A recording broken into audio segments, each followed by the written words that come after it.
para no hacerla larga, empezaremos con el tema de abscesos pulmonar. Permítanme. Ok. Empezamos con un caso clínico, lo voy a leer. Se trata de un paciente masculino de 21 años, antecedentes personales no patológicos, destaca en lo laboral que se dedica a la cría de palomas. En antecedentes personales patológicos, el paciente padece asma desde la niñez.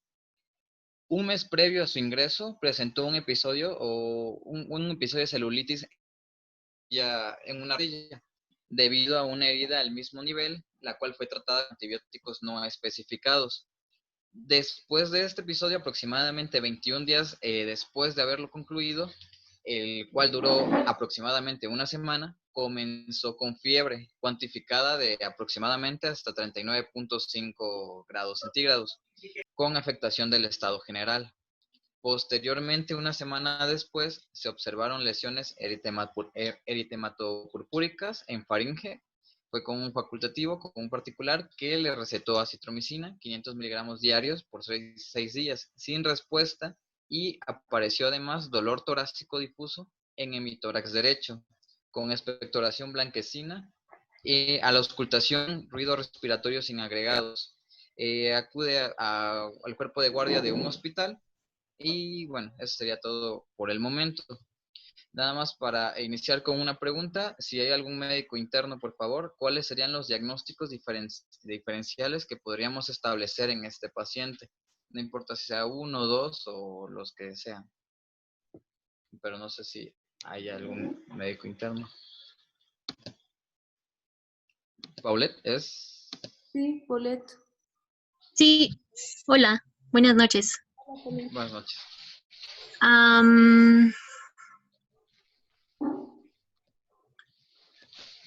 Pues únicamente pensando en el antecedente de las palomas, pues es como clásico la criptococosis, ¿no?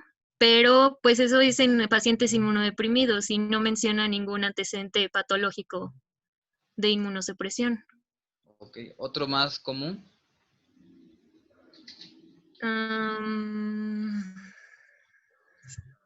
Pudiera ser igual, por ejemplo, una neumonía adquirida en la comunidad, y pues otros diferenciales también más raros, pudiera ser hasta infartos pulmonares, aspergilosis, pudiera ser hasta una infección sobreagregada a un cáncer.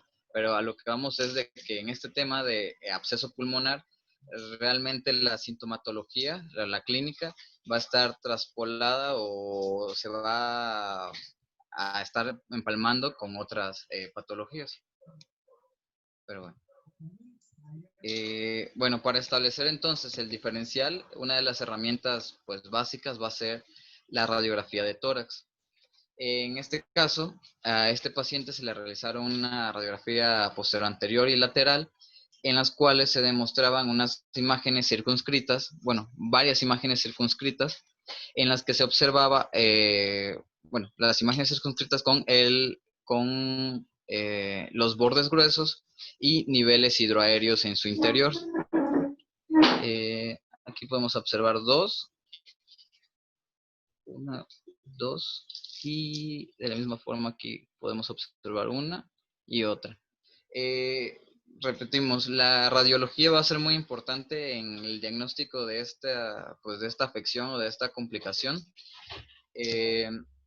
Sin embargo, puede tener hallazgos diferentes dependiendo del estadio en el que se encuentre en su génesis, pudiendo tener 3 divisiones en una fase que se encuentra prevómica, vómica o posvómica, que vamos a abordar un poquito más adelante. En cuanto a la química sanguínea o en los laboratorios, solamente remarcaba una hemoglobina de 13 miligramos sobre decilitro, o 13.000 leucocitos con 73% de polimorfonucleares, linfocitos de 23%. En la química prácticamente se encontraba normal y ligero aumento de las transaminasas.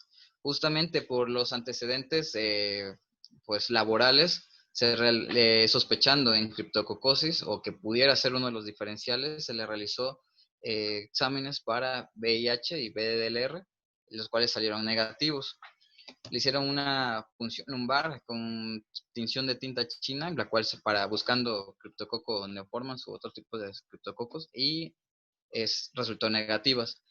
Tomaron 3 hemocultivos, en los cuales también, bueno, no se obtuvo ningún crecimiento bacteriano. Y aquí una pregunta para algunos de mis compañeros. ¿En cuáles agentes etiológicos pensaríamos en este caso? Ya tenemos entonces, pues prácticamente el diagnóstico hecho de que se trataban de unas imágenes subjetivas y clínica de abscesos. ¿En qué agentes podríamos pensar que nos provoquen esto? Este, Iván. Hola Kevin, buenas noches a todos. Eh, pues dentro de las etiologías de lo que estamos pensando, mi diagnóstico de sospecha, pues lo del absceso pulmonar llega a ser el 93% mixto, pero se ha visto que la prevalencia es de agentes anaerobios y que pues son los que más predominan en este tipo de etiologías. Entonces, pues más que nada a anaerobios y también pudiera llegarse a dar por el antecedente de que tuvo tratamiento antibiótico previo a algún tipo de agente multiresistente. Pudiera pensarse también en Staphylococcus aureus, algún bacilo gram negativo. Ok. Bueno. Y bueno, entrando entonces, disculpen un poquito el tema, vamos a tener la definición de absceso pulmonar, que va a ser entonces un área, como ya mencionamos, circunscrita, delimitada, eh, pues de pus y una pérdida necrótica del parénquima pulmonar. Es una destrucción básicamente, lo cual pues vilmente va a formar un hueco, el cual se va a llenar de pus. Posteriormente, la formación va a producir una fístula broncopulmonar, que entonces ya va a comunicar los bronquios con la cavidad y producir un nivel hidroaéreo, que va a ser pues prácticamente lo característico de esto. Así también puede producir una fístula hacia la pleura y producir empiema. En el caso de esta, por ejemplo, la imagen del centro en la que se encuentra pues, una imagen bien delimitada con los bordes gruesos, con el nivel hidroaéreo, pues se aprecia bastante bien que se encuentra dos niveles, tanto uno líquido y el aire. Esta correspondería a una fase de bómica, la cual ya tiene su comunicación. Previo a esto podemos encontrarlas completamente radiopacas, en donde todavía no comunica. Cuando una vez empieza la expulsión por justamente la fistulización de esto y empezamos con la expectoración, puede haber vaciamiento pues prácticamente no fisiológico, pero pues de manera esperada, que vaya a haber un vaciamiento por esta comunicación a través de la expectoración y una disminución del nivel hidroaéreo o del componente líquido, y estaríamos hablando de una fase posvómica. Entonces, nada más esperar, aunque el absceso lo podemos encontrar en diferentes etapas. Un poquito de la perspectiva histórica del absceso pulmonar, tenemos que hay reportes de estos descritos por Hipócrates desde pues aproximadamente 400 antes de Cristo, pero fue David Smith como el padre o quien realmente se puso a estudiarla, ya con un poquito más de ciencia a su alcance. Prácticamente lo que hizo o lo que se dio cuenta fue de que en cadáveres, en autopsias, examinando cadáveres que habían fallecido con abscesos pulmonares, se dio cuenta que los microorganismos que aislaba eran similares a los que se encontraba en la cavidad oral, y se llevó entonces a la pregunta de que si entonces eran estos organismos los que causaban los abscesos. Para esto entonces realizó experimentos con animales, inoculó múltiples bacterias de forma intratraqueal a diferentes puerquitos, conejos y ratones, con lo que obtuvo resultados similares y pues descubrió que sí podía reproducir las lesiones de un absceso pulmonar inoculando las bacterias de la cavidad oral de personas intratraqueal a estos animalitos, lo que pues aumentaba su hipótesis o le daba mayor fuerza.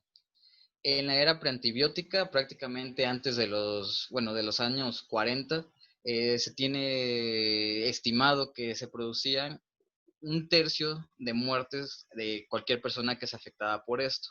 Un tercio tenía recuperación completa y un tercio llevaba secuelas que podían ser abscesos crónicos, empiemas o bronquiectasias. Ya después de esto, a partir de los años 40, cuando fue el inicio de la penicilina, del 90 al 95% de los pacientes con abscesos pulmonares respondían a ella. En los 70 ya con algunas otras técnicas como aspiración intratraqueales o percutáneas, se descubrió o también se le daba un poquito también de fuerza de que se encontraban agentes sobre todo anaerobios. La mayoría eran anaerobios, más de la mitad o pues, llegando al 80%. Después se vio que primeramente empezó a generar resistencia antibiótica y se tuvo que clindamicina era mayor efectiva que la penicilina, pero ya en los 2000 se tenían estudios en los que se comparaba la clindamicina contra betalactámicos con inhibidores de beta-lactamasa como amoxicilina con ácido clavulánico y decía que tenían espectroactividad o rango de curación similar. Y bueno, a partir del 2000 o en las grandes series que se tienen reportadas de los agentes etiológicos de esta afección, se tiene clásicamente que los anaerobios resultaban ser los patógenos más frecuentemente aislados. Sin embargo, habían reportes, sobre todo del otro lado del océano, en Asia, en los que mencionaban a Klebsiella pneumoniae como el que se aislaba con mayor frecuencia. Por ejemplo, en este estudio en Taiwán. Ahorita vamos a abordar un poquito más eso. En cuanto a la clasificación del absceso pulmonar, se puede abordar por cronología en aguda y crónica. La aguda con menor de 6 semanas y la crónica una afección que ya dura más de 6 semanas.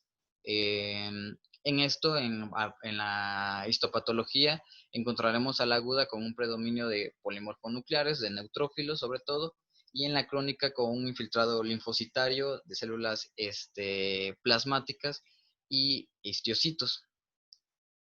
Así también en la imagen o lo que se plantea en los reportes es de que los abscesos crónicos tienden a tener mayor afección o zonas de condensación alrededor del absceso, a diferencia de los agudos. En este caso no es justo comparar, pero se supone que esta radiografía que se aprecia es de un absceso agudo en una fase bómica y en la tomografía, en el corte axial, en la ventana pulmonar de todas estas que observamos, se trataría de un absceso, entonces, absceso pulmonar crónico, que probablemente o lo más seguro es que se encuentre en una fase posvómica, porque pues ya no encontramos mucho componente líquido en la cavidad. Así también los abscesos pulmonares se pueden clasificar de acuerdo a su etiología, pueden ser primarias y secundarias. Diferían un poquito las definiciones exactas de esta clasificación, pero pues básicamente se refiere a la primaria, a la producida por aspiraciones de secreciones orofaringias o producidas por una neumonía necrotizante, pero en un pulmón previamente sano. Las secundarias hacían un poquito más de énfasis a la que se producía sobre un pulmón afectado o como una siembra de otros sitios infectados pues, a distancia. En esto destacaba pues, la endocarditis bacteriana, por ejemplo, pero había también otros reportes o hay reportes de casos en los que hay abscesos pulmonares del lóbulo inferior derecho sobre todo, en el caso de abscesos hepáticos amibianos.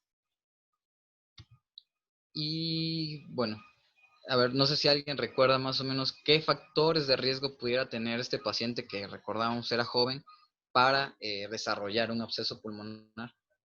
No sé si alguien pudiera decir alguno. No importa si es uno o dos. Lo de la infección en la rodilla puede ser una siembra hematológica.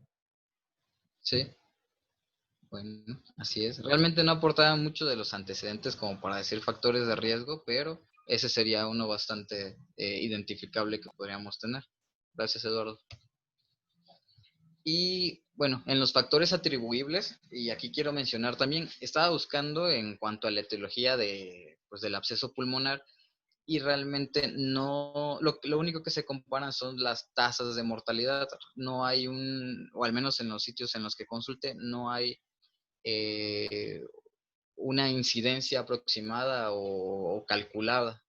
Este, pero bueno, pero hay factores demográficos que nos pueden favorecer esto o en qué personas se produce con mayor facilidad.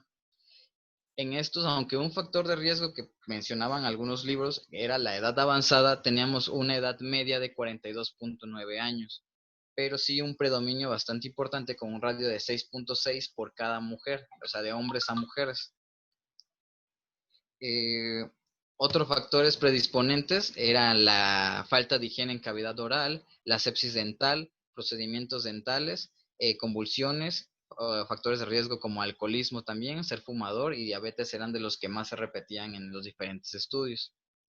Eh, pero como tal, los factores de riesgo más importantes, como habíamos visto del doctor Smith, que había mencionado que las bacterias provenientes de la cavidad oral eran las que producían o era lo que se pensaba, este, todo factor de riesgo o toda condición que nos altere los reflejos tusígenos y, este, y de deglución nos puede favorecer la aspiración de secreciones orofaringeas. Y estos son, o la mayor colonización de bacterias en la cavidad oral, oral o faringe. Esas pueden ser sinusitis, infecciones o periodontales, alteraciones del estado de conciencia, pacientes con convulsiones, pacientes con enfermedad por reflujo gastroesofágico, vomitadores frecuentes, pacientes que se encuentran intubados o sedados, pacientes con traqueostomía, pacientes con parálisis de nervio recurrente, alcoholismo, pacientes que tuvieron antecedente de un evento vascular cerebral. Como dijimos, también tiene un componente secundario y es la diseminación hematógena y podemos encontrar en pacientes que tengan sepsis abdominal, endocarditis infecciosa por la producción de tromboembolias sépticos, pacientes invadidos con cánulas infectadas o catéteres venosos centrales, así como los usuarios de drogas parenterales. Y así alteraciones morfológicas o de la estructura de los pulmones pueden favorecer también la producción o que sea más fácil la colonización e invasión y producción de un absceso pulmonar. En cuanto a los agentes, tenemos justamente como había mencionado Iván, la mayoría, prácticamente en su totalidad, el 90% de los casos pueden llegar a ser polimicrobianos. En un principio los más asociados o los más aislados eran los gram negativos y estábamos viendo o estaba revisando lo de este cambio de las etiologías más aisladas que sufrió un cambio de anaerobios a agentes aerobios.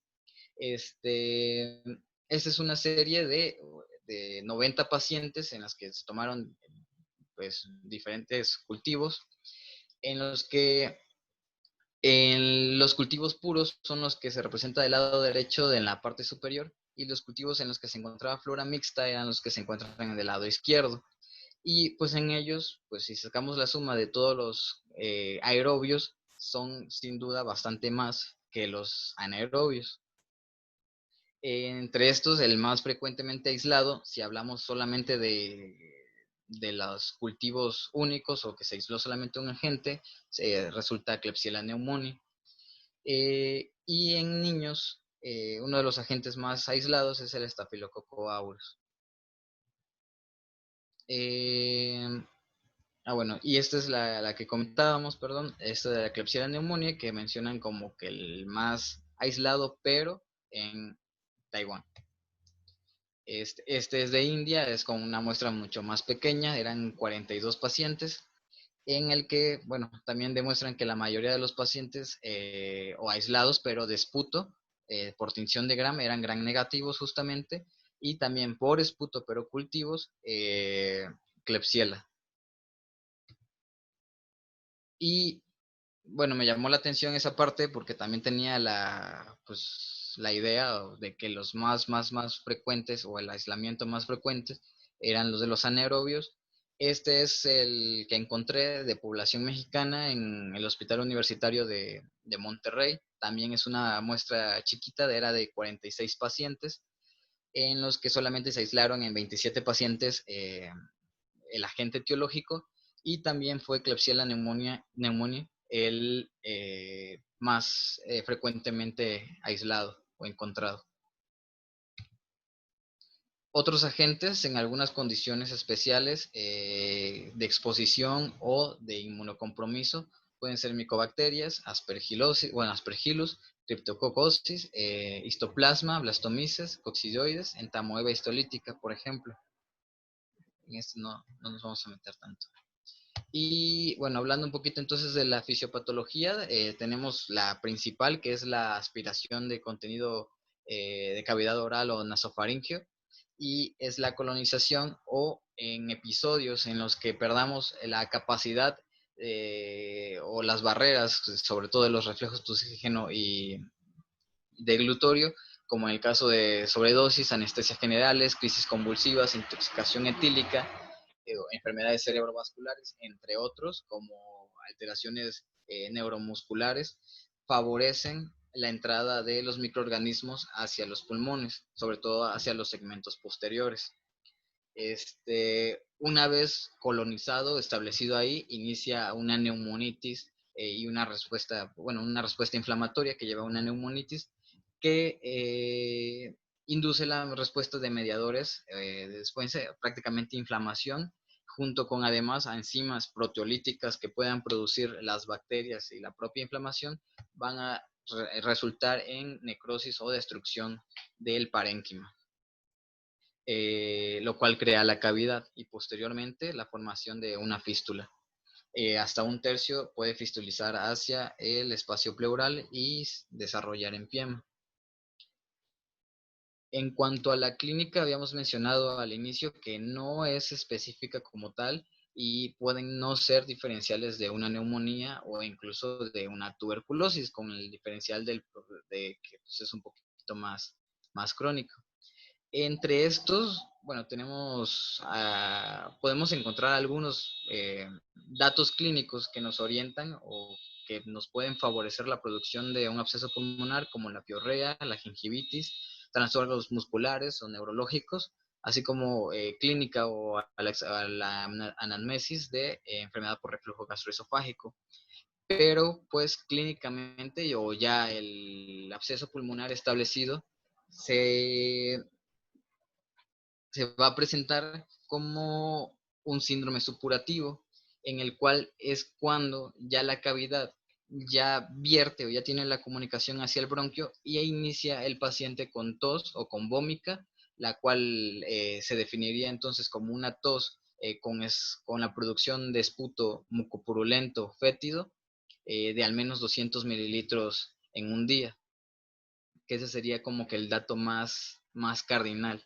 Y pues justamente el de la derecha es una serie mexicana y el de la izquierda es un cuadro que aparece en el libro de internista, en el que la tos con expectoración mucopurulenta es, si no el 100%, cerca de el dato que más vamos a encontrar, así como otros indicadores de procesos inflamatorios, de respuesta inflamatoria, como fiebre, pérdida ponderal, la afección a nivel pulmonar produciendo disnea, con expectoración fétida que entra en la vómica que les comentaba, el dolor torácico, puede haber expectoración hemoptóica, diaforesis, escalofríos.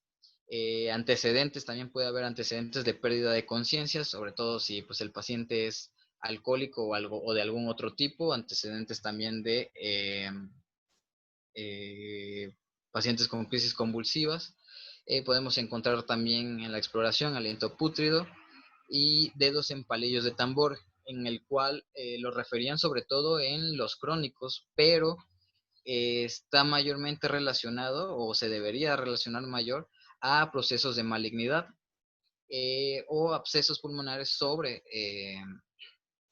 neoplasias que se abscedan. Estas por los factores de crecimiento que producen los tumores de fibroblastos y angiogénicos que producen los dedos en palillos de tambor. Al examen físico, entonces tenemos similar a neumonía, podemos tener diferentes tipos de patrones o de síndromes pleuropulmonares, pero bueno, de los más característicos es el sonido agudo o un soplo anfórico, como el descrito al soplar una ánfora.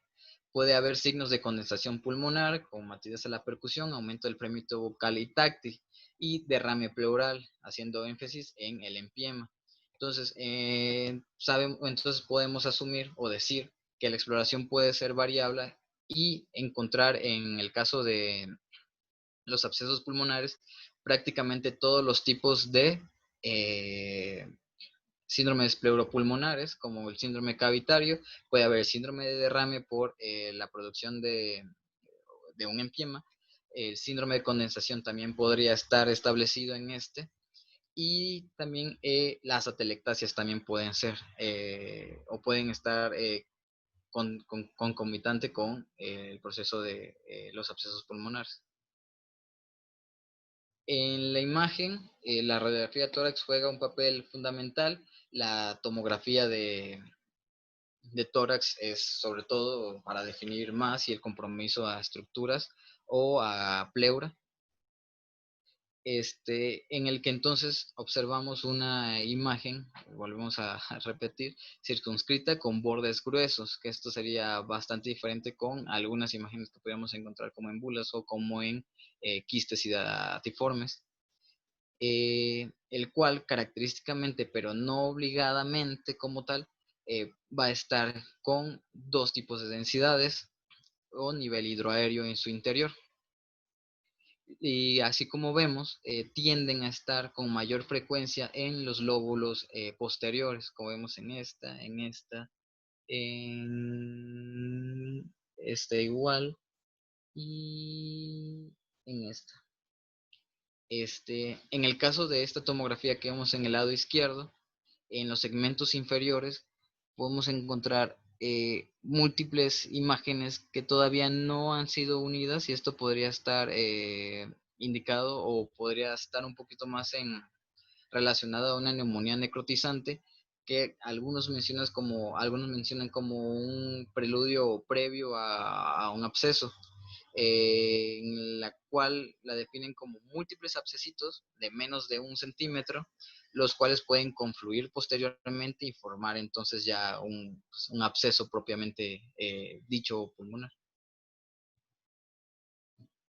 En el caso del caso clínico que veamos, le realizaron una tomografía en la que observaron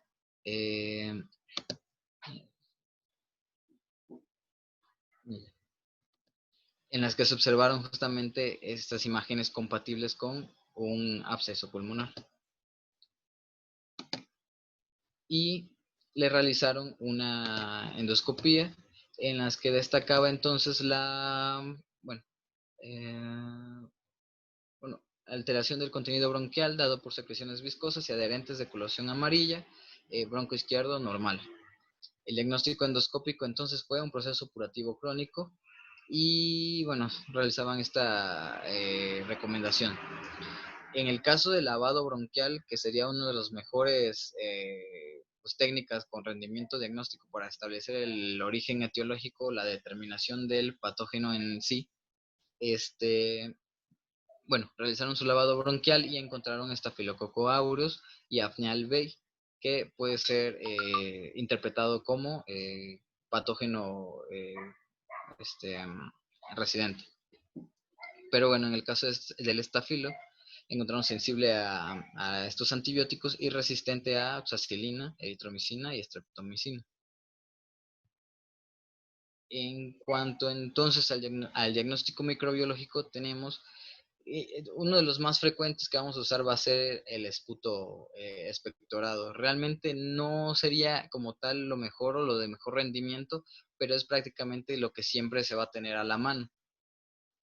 En esto podemos encontrar y podríamos hacer el aislamiento y diagnóstico a partir de 100.000 unidades formadoras de colonias.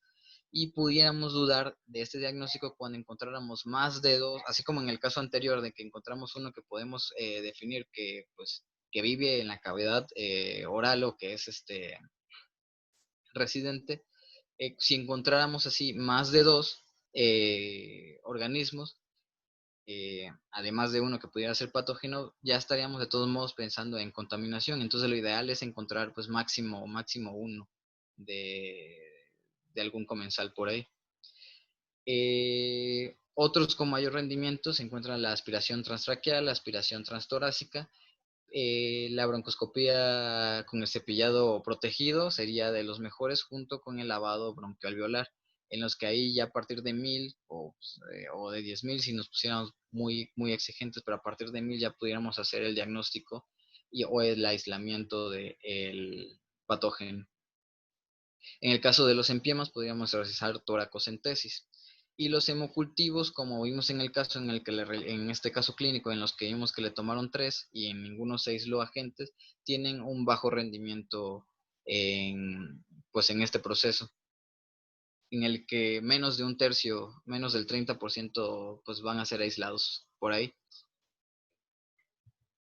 En los laboratorios no andamos mucho aquí, se van a elevar reactantes de fase aguda, BCG, procalcitonina, PCR,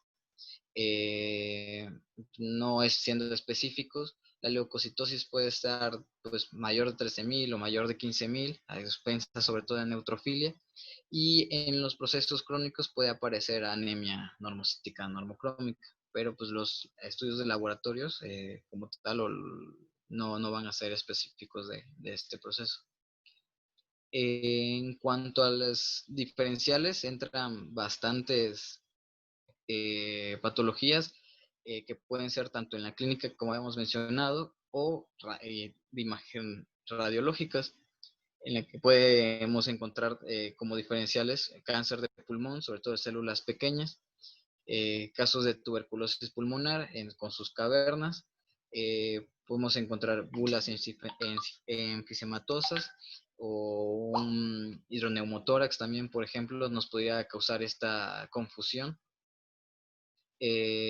Algunas enfermedades intersticiales como neumoconiosis, hernias hiatales también con su signo de la canasta, quistes hidatiformes, pero la diferencia es de que, pues bueno, lo he mencionado un poquito, los márgenes van a ser delgados a diferencia de los de absceso pulmonar, que van a ser gruesos, o granulomatosis de Wegener, que también puede producir cavitaciones o, bueno, senos de necrosis cavitadas, pero generalmente van a ser bastante pequeños.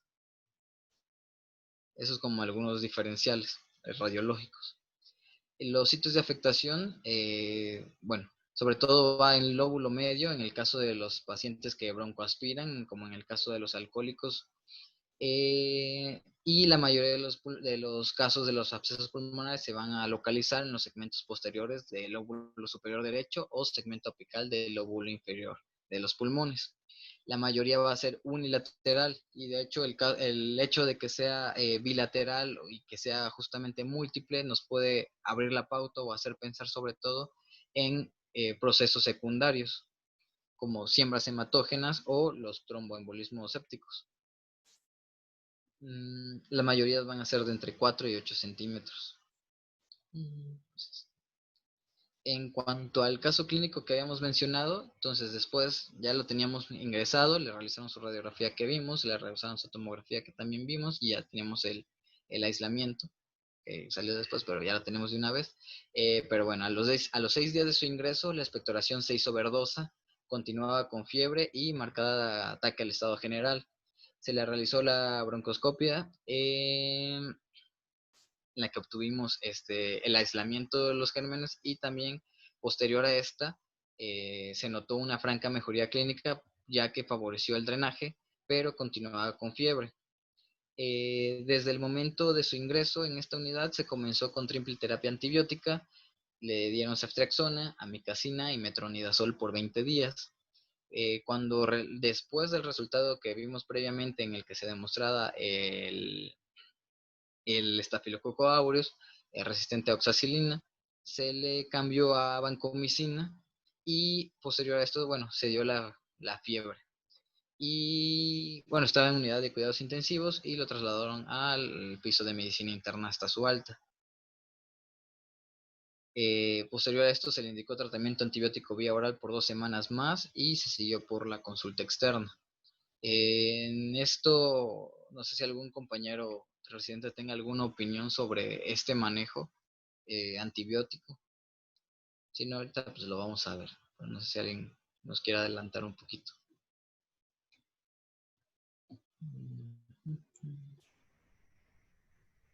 Pues la terapia empírica se recomendaba más como una cefalosporina de tercera generación y clindamicina o metronidazol con menor evidencia porque no tenía buena cobertura para estreptococos, pero realmente una triple terapia no estaría como bien indicada.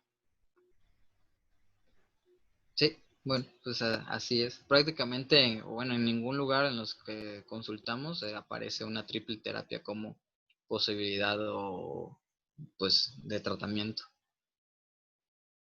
Y en esto, entonces tenemos, a diferencia de al inicio de en los años 1940, en los que prácticamente todas, el 85 al 95 resolvían nada más con penicilina, ahora tenemos que, bueno, de hasta una quinta parte de las bacterias anaerobias van a ser resistentes a las penicilinas. Tenemos múltiples esquemas de terapia antibiótica. No hay uno como que se considere, o bueno, cada sociedad establece como sus propios esquemas, pero tenemos la terapia estándar conservadora que justamente involucra el uso de clindamicina.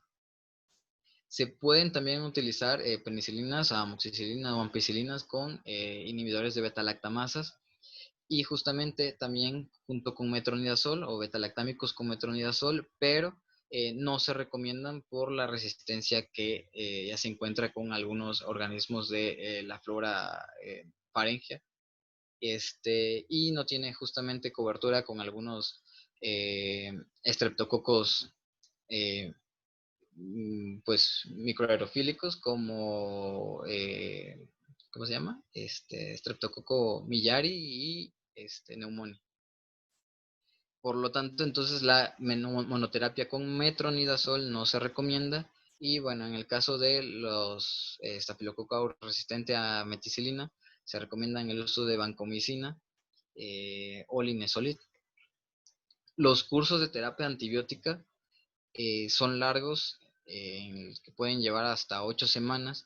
Se recomiendan también a valoración de respuesta clínica una terapia intravenosa la cual puede variar de 5 a 21 días y posterior de una mejoría clínica ya evidente y radiológica también, ya poder continuar con la terapia oral, que también dependiendo de los días antibióticos va a variar, en general entre 28 o 48 días o 4 semanas o 2 a 4 semanas. En algunos otros lados los refería con esa temporalidad. Uno de los esquemas que mencionaba, bueno, la guía Sanford, como de primera línea, mencionaba iniciar justamente parenteralmente con ceftriaxona de 1 a 2 gramos intravenosos cada 24 horas, más clindamicina 600 miligramos intravenosos cada 8 horas, o usar monoterapia con ampicilina sulbactam 3 gramos intravenosos cada 6 horas. Como tal como manejo parenteral o de inicio. Y posteriormente, lo que decíamos, traspolar después de una mejoría clínica con clindamicina o con moxifloxacina. Otro que mencionaban como de segunda línea estaba el uso de piperacilina tazobactam de 3.375 gramos intravenosos cada 6 horas o en infusión para 4 horas, 4.5 gramos, seguida de 3.375 cada 8 horas. o el uso de carbapenémicos también en monoterapia de 1 gramo intravenoso, ertapenem 1 gramo intravenoso cada 24 horas. Y como el tratamiento oral o digamos de cambio, amoxicilina con ácido clavulánico, 876, una tableta de 875 miligramos cada 12 horas. O también moxifloxacino 400 miligramos cada 24 horas. Y lo esperable es la respuesta clínica, ver una mejoría, la cual, bueno, definían que podía ser como hasta tan pronto como 3 a 4 días, pero en general de 4 a 7 días empezaríamos a ver esto. Y con una resolución completa clínica radiográfica hasta los 2 meses. En el caso de no presentar mejoría, se debía realizar una broncoscopía, como habíamos visto. Factores asociados con el fracaso de terapia médica, podemos encontrar que pacientes que tengan alterados sus mecanismos o sus reflejos de protección y que tengan aspiración recurrente, tamaños grandes de la cavidad, una ya de inicio mayor de 8 centímetros va a ser, pues, va a conferir mayor riesgo de falla terapéutica solamente el tratamiento farmacológico, una dosis pues insuficiente, neoplasias también o comorbilidades subyacentes, así como el desarrollo del empiema. Y para esto tenemos el tratamiento no farmacológico o cuando ya tengamos falla o resistencia al tratamiento con antibióticos, se recomienda el uso de drenajes. En los que había consultado comentaba que se tomaba como de elección el tratamiento o el drenaje percutáneo. Sin embargo, ya también pues, se puede considerar un poquito en desuso por las complicaciones que conlleva, debido a que atraviesa el parénquima pulmonar para llegar a la cavidad y tienen bastante riesgo de producir o de fistulización. Pero bueno, tenemos estas modalidades para el tratamiento de drenaje, la colocación de tubo de drenaje percutáneo, el drenaje endoscópico por broncoscopía y la resección quirúrgica, que va a ser necesaria hasta en el 10% de los casos. En el caso de los drenajes percutáneos, les comentaba, era considerado de primera elección en los pacientes que no respondían o que eran incapaces o que no, por su riesgo quirúrgico, no era prudente la realización de una cirugía de tórax. Usualmente se utiliza en abscesos un poquito más grandes, de 4 a 8 centímetros, y lo ideal es que se realicen bajo fluoroscopía o guiados por ultrasonido o por tomografía preferentemente. La colocación del drenaje, que también conlleva entre más tiempo el riesgo de fistulización de 4 a 5 semanas, y obtiene un éxito radiográfico de hasta el 85% que vaya a resolver. Tiene 16% de complicaciones o tasa de complicación. Pueden ser hemotórax, hemoptisis, pieloneumotórax, fístulas o muerte hasta en el 4% de los casos. En este era uno guiado por ultrasonido. Se obtuvo pues primero la imagen, la cual estaba bien delimitada. Posterior a esto se realiza pues una punción, se obtiene digamos el retorno o las características del líquido del absceso. Al igual que los catéteres venosos centrales, pues algunos recomiendan sobre todo más la técnica de Sellinger, que es, bueno, esa técnica básicamente dice poner una guía y después de esto poner el catéter. Y ya una vez adentro, pues se dejaba o se deja. El drenaje endoscópico es como que lo que más se recomienda actualmente. En esta consulta lo mencionaban cuando estaba contraindicado el percutáneo, pero sobre todo en desórdenes de coagulación, localizaciones donde hay los que le comentaba, una gran cantidad de parénquima pulmonar debe ser atravesado, y sobre todo, pues, si está digamos que el absceso está en la zona central o adyacente a los bronquios de gran calibre, pues va a ser bastante más fácil. Su éxito varía dependiendo de las series, de hasta 70 a 100%, y el catéter es removido después de 4 a 6 días. Esto de igual forma se coloca mediante la broncoscopía, se coloca una guía, posteriormente se coloca un catéter en el cual puede, bueno, de manera diaria se irriga y drena. En algunos recomendaban la instauración o la irrigación también con agentes antibióticos. Y pues sí, esta en la imagen que estoy señalando, se ve con un cambio de 25 horas después de la colocación del drenaje endoscópico, se ve una disminución en la cantidad pues, del nivel hidroaéreo. Y para asegurarse que se encuentren en la cavidad del absceso pulmonar, pueden también tener control radiográfico por fluoroscopía, y en este caso le instauran medio de contraste, nada más para asegurar que se encuentran en la cavidad. Y también en la imagen o el bloque de la derecha, se aprecia una imagen en la cual no tenía el drenaje, posterior al drenaje, y 1 y 2 días después de su colocación, con bastante o disminución importante de la cantidad del líquido en el interior. La intervención quirúrgica, pues prácticamente es en los casos ya bastante refractarios o en condiciones que pongan en riesgo la vida, como en el caso de hemoptisis masiva o cavitación en cáncer, sobre todo en los que tienden más a abscedarse, los epidermoides, los de pulmón epidermoides. O bueno, en casos de falla terapéuticas, por el caso de organismos que no se puedan erradicar fácilmente, como los multidrogos resistentes. Y en este caso, bueno, la lobectomía es el procedimiento más utilizado, pero en caso de abscesos pequeños, se puede hacer también segmentomías o neumectomías, se van a tener que realizar en caso de múltiples abscesos o una necrosis amplia del parénquima o de tejido pulmonar.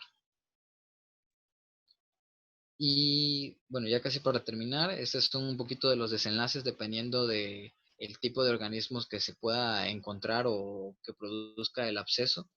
Y bueno, nada más destacar un poquito de las medidas profilácticas para el control de los abscesos pulmonares, que va a ser también entre lo que pues no le vamos a poder quitar una enfermedad periodontal a un paciente que tengamos en piso, pero entre lo posible en los pacientes, sobre todo en los que tengamos intubados, tener o tomar en cuenta o incluso poner en las indicaciones la vigilancia y el cuidado y el aseo de la cavidad oral, y bueno, de la cavidad bucal, para evitar justamente esto, repito, en pacientes que tengamos nosotros intubados, sedados. Y bueno, sería todo por mi parte, creo. Menos que haya alguna duda que pueda ayudarles.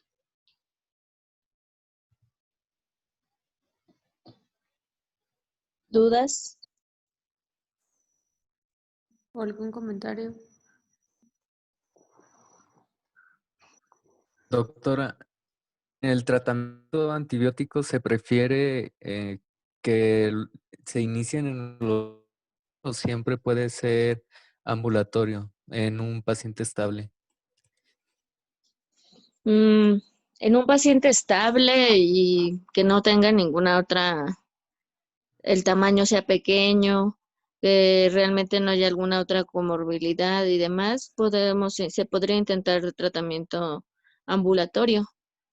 Pero generalmente este tipo de pacientes pues son pacientes, la mayoría pues con muchas comorbilidades.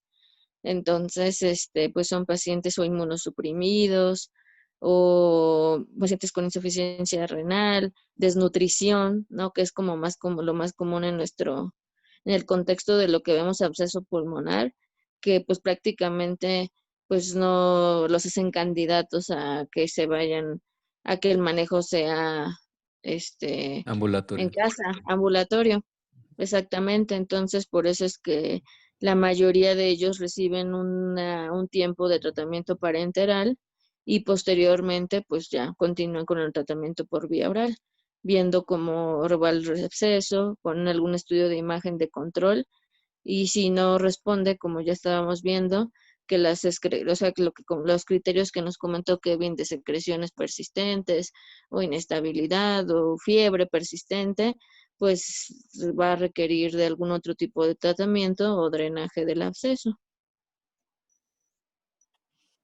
Sí, de hecho, ¿te acuerdas, Kevin, que cuando fuiste al hospital y comentamos de que tú ibas a dar este tema, te conté que Abby y yo acabamos de ver un paciente que tenía un absceso? No sé si te acuerdas, Abby. Sí, pero ya no encontré ese expediente. Ya sé, pero era un señor ya grande. De hecho, lo pensaron que tenía coronavirus y lo metieron, ya saben, a área COVID. Y realmente tenía un absceso pulmonar, pero pues ya saben, diabético, hipertenso, viejito, desnutrido, etc, etc, etc. Y le habían dado piptazo porque pensaban que era algo nosocomial. Y justo cuando nos dimos cuenta que era un absceso, porque por fin lo bajaron a una TAC y se veían perfectos los niveles hidroaéreos y todo, pues ya hasta había completado sus 2 semanas ahí de tratamiento intravenoso, ¿no? No sé si te acuerdas de ese paciente, Abby. Ujú, sí, que Ujú. lo vio el neumo, ¿no? Y que comentábamos de tratamiento, que cuál era el tratamiento que se debía de llevar el paciente. Y ya no me acuerdo qué pasó con él. ¿Se fue a su casa? ¿Y te acuerdas que justo ya había completado el tratamiento y ve y me Ah, comentó que podía seguirlo oral? Y de hecho a veces su hija me escribe y dice que está bien, que está bastante mejor en casa. Pero pues apenas no ha sí, acabado el tratamiento, yo creo que apenas lo va a completar. ujú.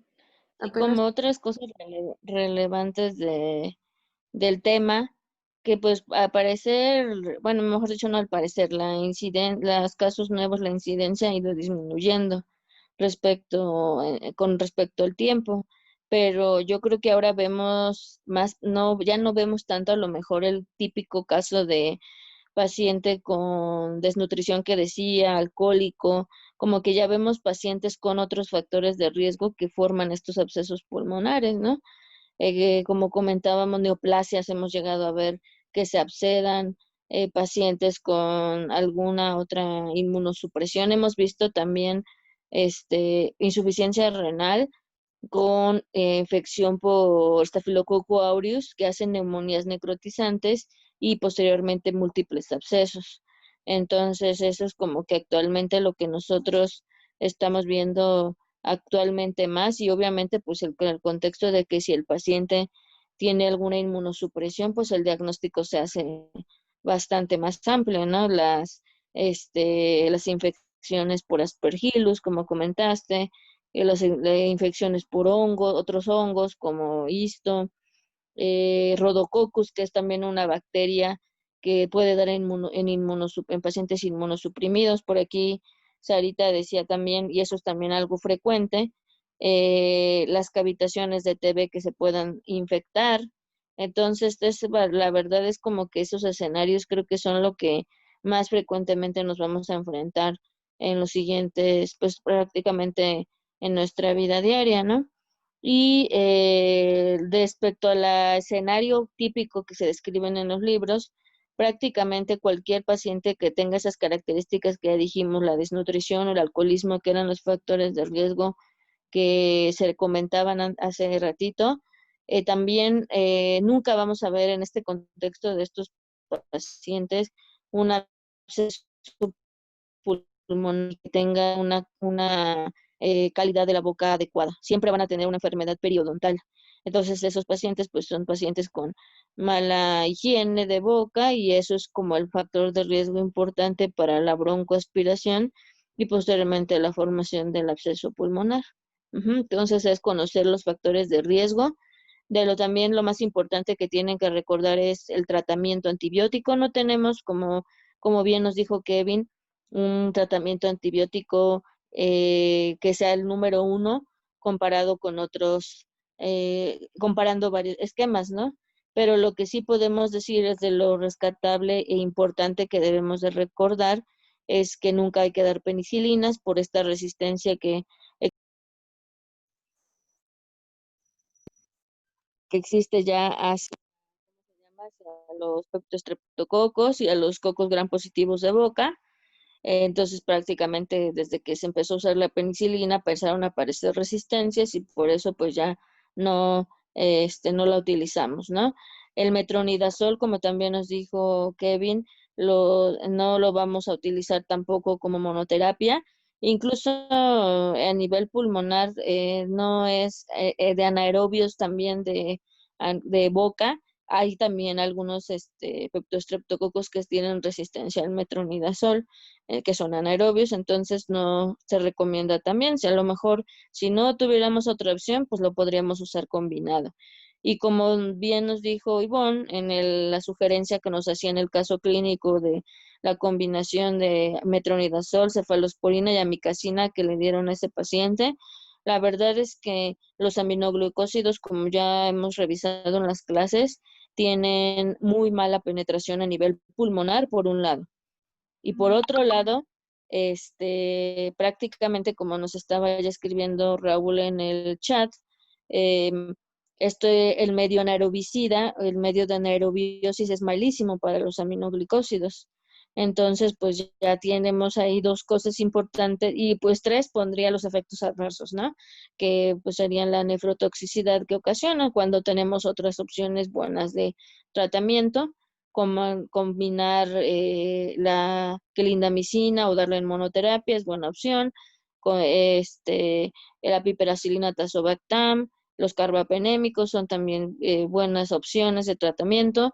Amoxicilina, clavulanato, bueno para continuar el tratamiento ambulatorio, o como decíamos, si tuviéramos algún paciente estable, en ellos pues dejarles ese tipo de tratamiento como alguna opción, como primera opción terapéutica. Pero realmente eso creo que es lo más importante que recuerden de esto. No sé si tengan alguna otra pregunta o duda.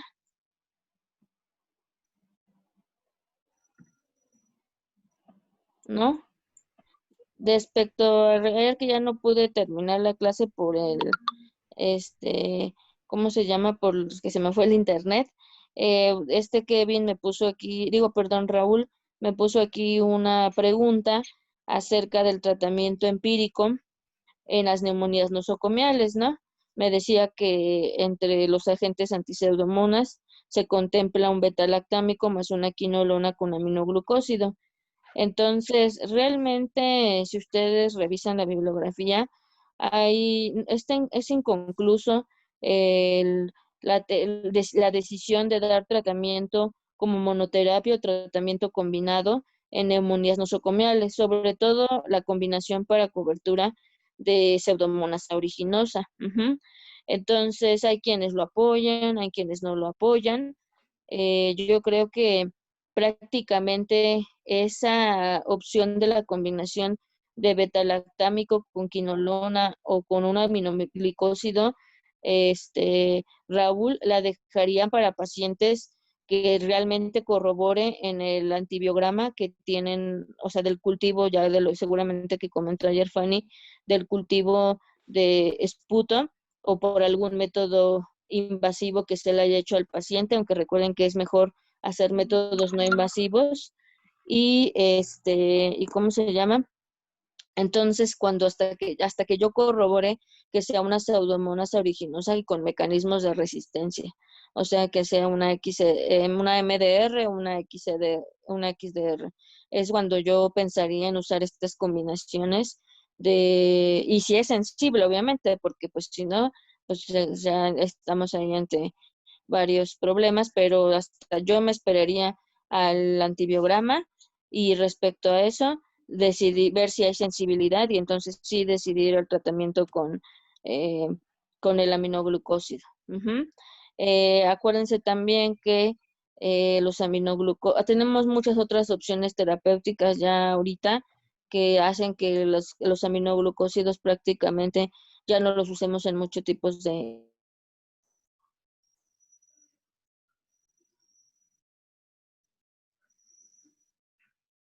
ni ayer debe de ser normalmente de 7 a 10 días, en que al menos que haya otra complicación agregada en el paciente, casi nunca va a durar el aminoglucósido todo el tiempo del tratamiento. O sea, generalmente se prefieren dar dosis pequeñas. Recuerden que es un antibiótico que actúa por un mecanismo de concentración y se debe de dar solamente una vez al día. Entonces yo creo que hasta ese contexto viendo el antibiograma y que tengan, se corrobore la etiología, es que vamos a decidir dar alguna combinación.